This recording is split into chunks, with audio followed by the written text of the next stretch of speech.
Olá, eu me chamo Márcio, eu sou pastor da Igreja Adventista do Sétimo Dia no distrito de Poá, na Grande São Paulo. Bem-vindo a mais um estudo do projeto A Vida no Reino, em busca de uma transformação integral. É com grande alegria que preparamos esse material para promover o crescimento espiritual através da oração. Você vai conhecer hoje o Clóvis, que vai nos contar a história de como ele aceitou a Jesus na sua vida e também como Deus cuidou dele profissionalmente. Manoá teve humildade de pedir ao Criador conhecimento e sabedoria para criar e educar o líder do povo de Deus. Essa é a oração que vamos estudar hoje com o pastor Douglas. Minha experiência ela começa em São Sebastião de Amoreira, no norte do Paraná. Eu cresci dentro da igreja, né, batendo sino para os padres, rezando a missa. E quando eu tinha 11 anos, os padres me chamaram para ir para o seminário, né, estudar para ser padre. E acharam que eu tinha vocação e eu fui, aos 11 anos de idade. E fiquei durante alguns anos no seminário. Um dia os padres chegaram e falaram assim: fica lá no Rio de Janeiro com seus pais durante o ano, que é um sistema que nós estamos fazendo para ver vocacional, para ver se você vai ter vocação ou não. E eu fui para o Rio de Janeiro e nesse ano eu conheci a verdade. E eu devo muito isso a Deus em primeiro lugar e minha mãe, porque ela orava, né, a oração intercessora da minha mãe. E ninguém da minha família era adventista. E eles começaram a frequentar os estudos bíblicos e meu pai falava assim: vai com a sua mãe. E eu falava: não, pai, eu não quero ir com a minha mãe, porque eu não gosto das pessoas crentes e tal, eu vou ser padre. Ele falou: vai com a sua mãe. Eu falei: então tá bom. E fui. E comecei a ir nos estudos e comecei a entender que eu estava indo no caminho errado. Estudando a palavra de Deus a cada dia, eu comecei a descobrir verdades. E daí há 8 meses, né, minha mãe orando e intercedendo. E então, daí 8 meses eu me batizei na igreja e depois vieram todos da minha família para a igreja também. Esse primeiro momento eu chamo de sai dela, povo meu, na minha vida. E um segundo momento da minha vida aconteceu em meados de 1997 e essa parte da minha vida eu chamo de chuvas de bênçãos. Porque eu estava passando um momento muito difícil, eu e minha família, financeiro, e eu então orei muito a Deus para me dar uma direção. E uma madrugada que eu estava orando a Deus, eu abri o livro Conselho sobre Mordomia. E lá estava escrito assim: não fique desesperado. Deus tem uma mensagem para você. E estava escrito lá: não se desespere. Levantai enquanto as estrelas brilham, planejai algo e realizai. E Deus abençoará os seus esforços.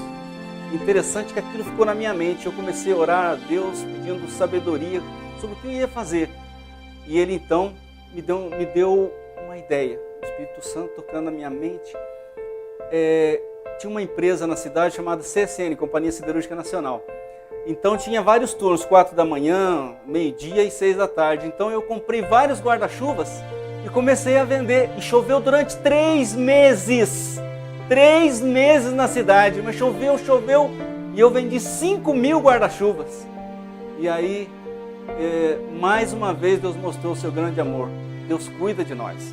E os caminhos de Deus podem passar por tempestades, por desertos, pelo mar, mas é um caminho seguro. E o terceiro momento da minha vida eu posso chamar de confia em mim. Porque isso aconteceu já aqui em São José dos Campos. Eu vim do Rio de Janeiro, faz 3 anos. Em 2005 eu comecei uma faculdade de enfermagem, terminei em 2010 e vim para São José dos Campos. E trabalhei num hospital aqui. Só que sempre eu coloquei na minha mente de obedecer a Deus, os seus princípios. E eu não queria ir trabalhar aos sábados no hospital. E por isso então eu trabalhei um tempo. E depois era um emprego temporário. E depois eu não conseguia mais empregos. E principalmente que eu conseguisse os sábados. E foi muito difícil, foi um dos períodos mais difíceis da minha vida. E eu estava um dia, eu até lembro, no centro da cidade, eu estava entregando currículos, eu estava na lan house, muito desesperado mesmo, muito desesperado. Não sabia mais o que fazer. Eu falei: Senhor, se o Senhor não atuar nesse dia, eu não sei, capaz de eu não querer mais viver. Estava muito desesperado.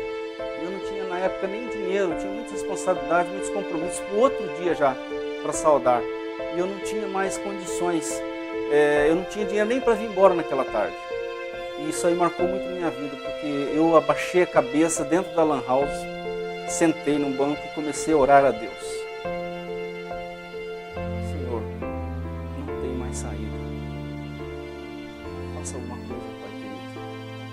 Por mim que eu não tenho mais forças, não quero mais sobreviver. Preciso de um sinal. E aí o celular tocou no bolso e era um primo meu que nós tínhamos sido sócio no Rio de Janeiro, a gente mexia com ações na Bolsa de Valores, e ele então falou assim, onde você está? Eu não vi ele há vários anos, e eu falei assim, eu estou aqui no centro da cidade. Ele falou assim, eu vim de Minas e estou por aqui em São José dos Campos. Aí ele falou assim, vamos se encontrar aí, então onde você está? Aí ele ligou o GPS, me encontrou no centro, na praça, e eu contei a minha história para ele, minha experiência, estava difícil, o trabalho. Ele falou assim, não se desespere, eu vim para te salvar. Eu sabia que não era ele que veio para me salvar, Deus enviou ele para me salvar, foi muita coincidência, né? Acabei de orar, o celular tocou, aí eu entrei no carro, ele deixou um dinheiro para saldar todas as minhas despesas durante um tempo. Ele falou assim, vamos viajar comigo, ele tem uma operadora de telefonia, e há uns 3 anos atrás, e a partir daí eu comecei a trabalhar na parte administrativa, né? Depois ele me deu uma franquia na empresa, né, de telecomunicações,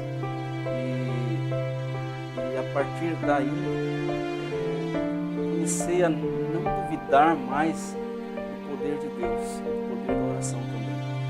Eu sei que no período mais escuro é aquele que Deus está mais perto de você, mais perto da gente.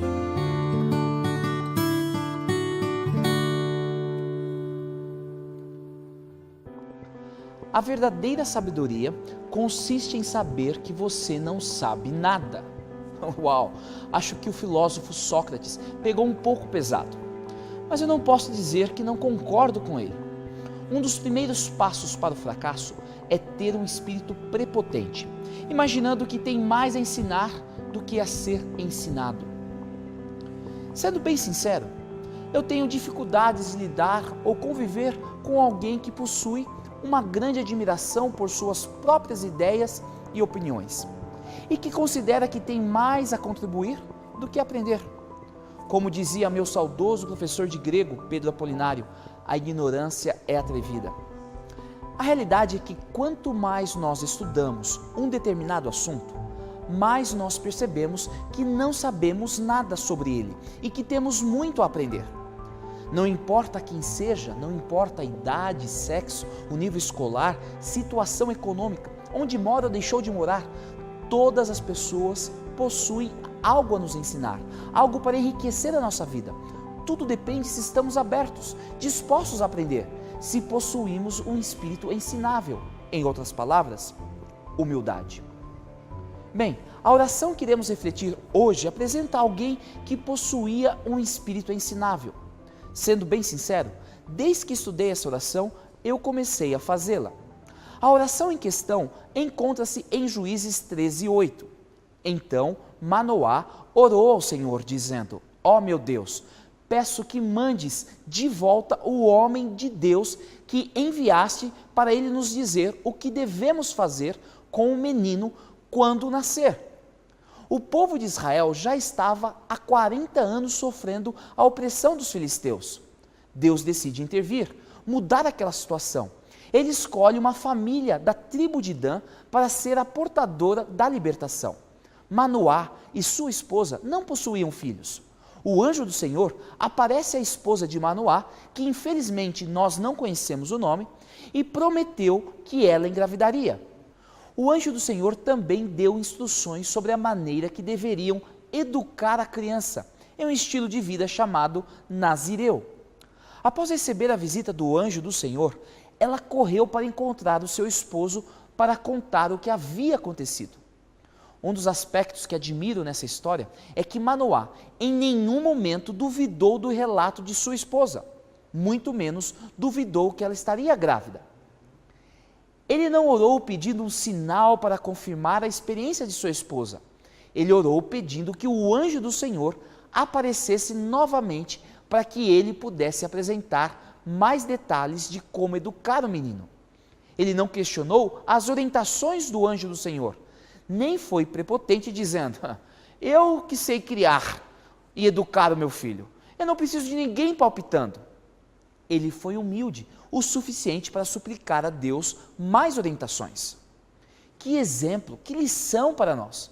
Quando o Salmo 25 foi escrito, Manoá já havia morrido há muito tempo. Porém, posso imaginar ele cantando: ó Senhor, ensina-me os teus caminhos, faze com que eu os conheça bem. Ensina-me a viver de acordo com a tua verdade, pois tu és o meu Deus, o meu Salvador.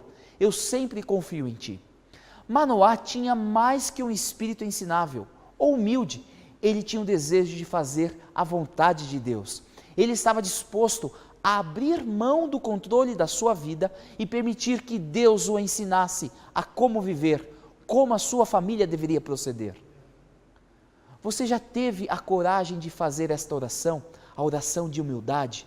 Senhor, me ensina. Bem, acho que chegou o momento de você deixar Deus ser o Deus da sua vida. Coloque-se diante de Deus para ser ensinado. Ao fazer essa oração, lembre-se, a oração é a chave nas mãos da fé para abrir o celeiro do céu, onde se encontram as ilimitadas bênçãos de Deus.